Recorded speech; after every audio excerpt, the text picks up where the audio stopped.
नमस्कार, मंडल news bulletin में आपका स्वागत है। आइए पेश करते हैं आज के कुछ प्रमुख व मुख्य समाचार। अब तक यदि आपने मंडल न्यूज के इस चैनल को लाइक व सब्सक्राइब नहीं किया है तो जल्द से जल्द इस चैनल को लाइक व सब्सक्राइब जरूर कर दें।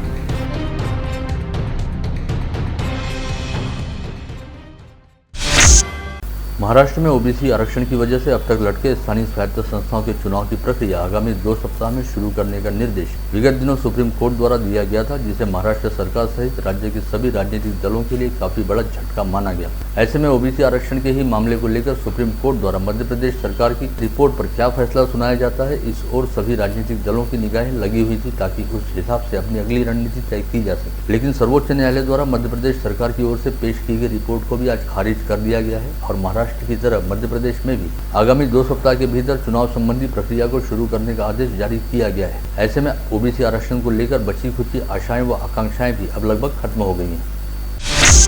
उधर कोल्हापुर में एक पत्रकार परिषद को संबोधित करते हुए राष्ट्रवादी कांग्रेस पार्टी के अध्यक्ष शरद पवार ने कहा कि विगत दिनों सुप्रीम कोर्ट ने 2 सप्ताह के भीतर स्थानीय स्वराज्य संस्थाओं की निर्वाचन प्रक्रिया शुरू करने का आदेश जारी किया। ऐसे में आगामी 15 दिनों के भीतर राज्य में स्थानीय स्वायत्त संस्थाओं के चुनाव होने की जोरदार चर्चा चल रही है, लेकिन महज 15 दिन के भीतर स्थानीय स्वायत्त संस्थाओं के चुनाव करवाना असंभव है। और वैसे भी सुप्रीम कोर्ट ने 15 दिन के भीतर चुनाव करवाने के लिए नहीं बल्कि चुनावी प्रक्रिया को शुरू करने के लिए कहा है और चुनावी प्रक्रिया को शुरू करते हुए मतदान व मतगणना के कार्य को पूरा करने के लिए कम से कम 2 से ढाई माह का समय लगेगा। ऐसे में आगामी सितंबर माह के आसपास ही राज्य में स्थानीय स्वायत्त संस्थाओं के चुनाव हो सकेंगे। इस समय जहां एक और राज्य में अधिकतम तापमान लगातार बढ़ रहा है और तन को झुलसा देने वाली गर्मी पड़ रही है, वहीं दूसरी ओर राज्य के कई इलाकों में बेमौसम बारिश होने का खतरा भी मंडरा रहा है। यानी कुल मिलाकर मौसम को लेकर बड़ी अजीबोगरीब स्थिति बनी हुई है। इसमें भी अमरावती व अकोला जिलों में आगामी 4 दिनों तक तीव्र ग्रीष्म लहर रहने का पूरा अनुमान है। इस बारे में मौसम विभाग द्वारा जताई गई संभावना के मुताबिक पश्चिम महाराष्ट्र व उत्तर महाराष्ट्र के कई इलाकों में 13 मई को अच्छा खासा पानी बरसने का अनुमान है, जिससे फल बागानों को काफी हद तक नुकसान हो सकता है।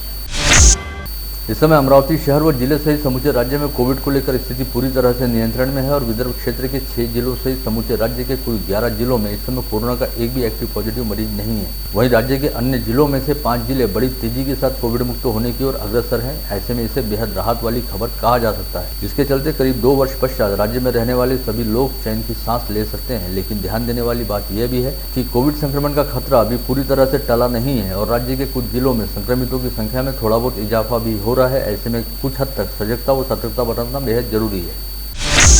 राज्य में शालेय छात्रों की सुरक्षा हेतु अब राज्य सरकार द्वारा गृह रक्षक दल यानी होमगार्ड के जवानों की सहायता ली जा रही है, जिसके बारे में जल्द ही सरकार द्वारा फैसला लिया जा सकता है। इसे लेकर सरकार की ओर से सभी महानगर पालिका, जिला परिषद व नगर पालिका शालाओं की सूची प्रस्तुत करने का निर्देश राज्य के शिक्षा आयुक्त कार्यालय को दिया गया है, जिसके बाद इस बारे में आवश्यक निर्णय लिया जाएगा।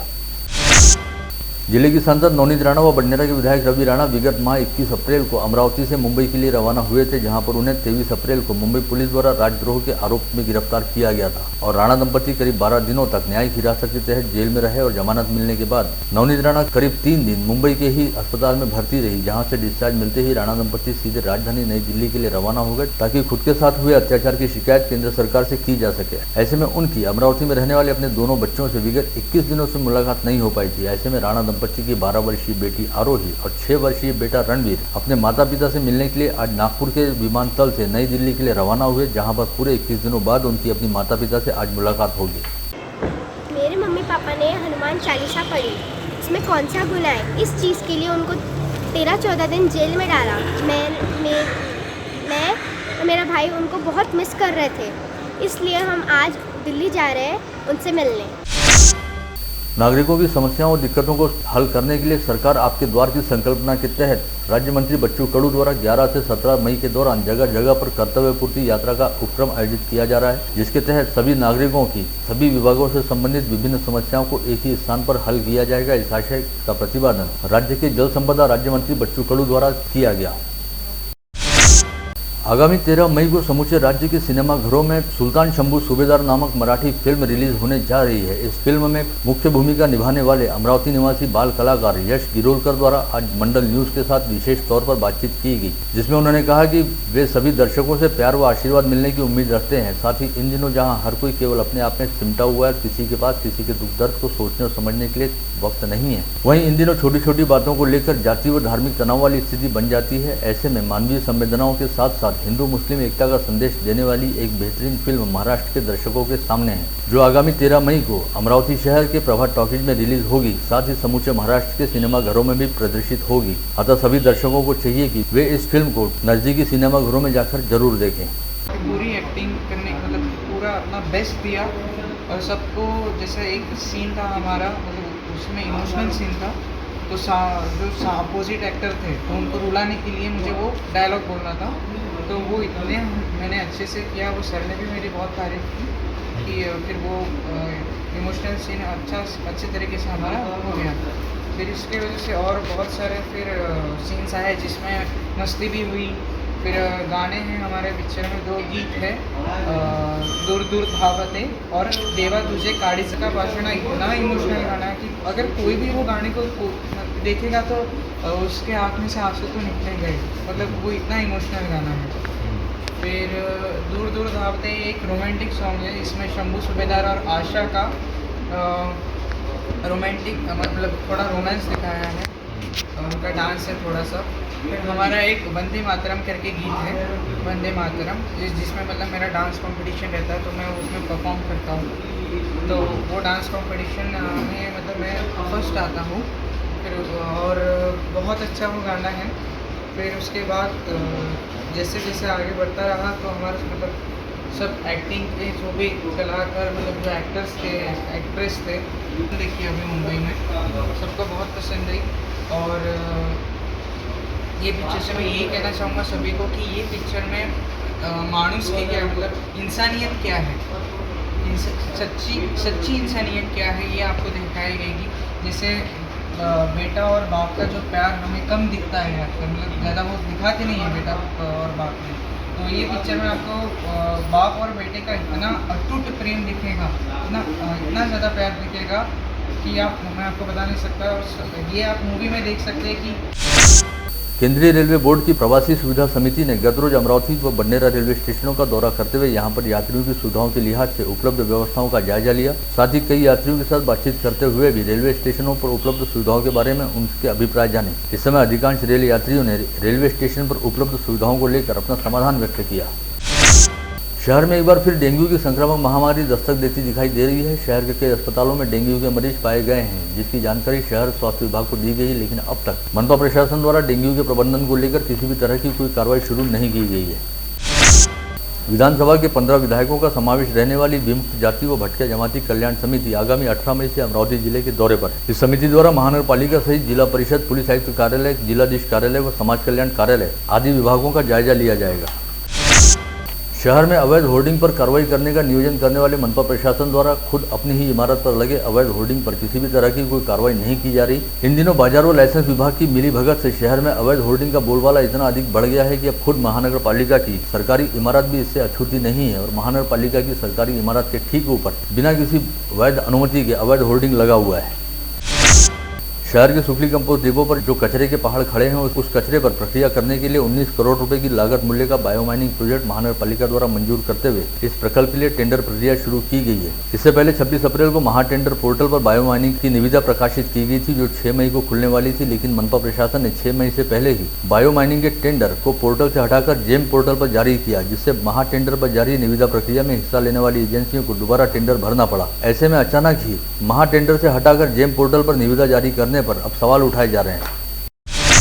महानगर पालिका की आस्थापना पर कार्यरत कर्मचारी व सेवानिवृत्त कर्मचारियों के ज्वलंत वित्तीय मामलों को लेकर लंबित मांगों पर किसी भी प्रकार की कार्रवाई नहीं होने से नाराज महानगर पालिका कर्मचारी व कामगार संघ द्वारा आगामी 18 मई से बेमियादी काम बंद आंदोलन की घोषणा की गई है, जिसके संदर्भ में कामगार संगठन ने आज महानगर पालिका प्रशासन को एक नोटिस थमाई। स्थानीय हमालपुरा परिसर स्थित हिंदू सूर्य महाराजा प्रताप चौक में गड़िया लोहार समाज द्वारा हिंदू सूर्य शिरोमणि महाराणा प्रताप जन्मोत्सव पर भव्य प्रतिमा का लोकार्पण किया गया। इस अवसर पर प्रतिमा का लोकार्पण करते हुए शहर के ज्येष्ठ वेदी के प्रशांत देशपांडे ने कहा कि आज की मौजूदा पीढ़ी को महाराणा प्रताप जैसे वीर योद्धाओं और उनके द्वारा दिए गए बलिदान की गाथाएं पता होनी चाहिए। स्थानीय राजकमल चौराहे पर लाइटिंग युक्त खूबसूरत लव अम्बा नगरी का बोर्ड स्थापित गत रोज किया गया। इस शानदार बोर्ड का लोकार्पण करते समय आकर्षक रोशनाई के साथ ही आतिशबाजी और ढोल बताशे के साथ भारतीय जनता पार्टी के पदाधिकारियों और कार्यकर्ताओं ने अपनी खुशियां जाहिर की।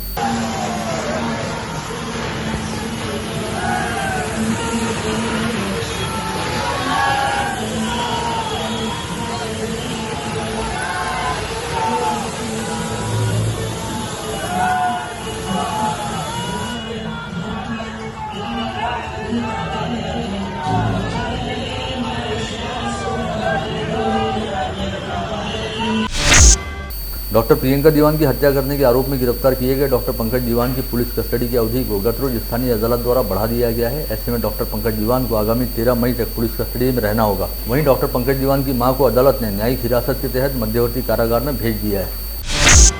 पिछले कुछ दिनों से मेलघाट व मध्य प्रदेश के सीमावर्ती क्षेत्र से मोटरसाइकिल चुराने की घटनाएं काफी तेजी से बढ़ रही हैं। ऐसे मामलों की तहकीकात करते हुए मध्य प्रदेश के खंडवा जिले के जामनीवा गांव में मोटरसाइकिल चोर को खंडवा के खालवा पुलिस ने गिरफ्तार किया और उसके पास से 38 मोटरसाइकिल बरामद करने में सफलता प्राप्त की।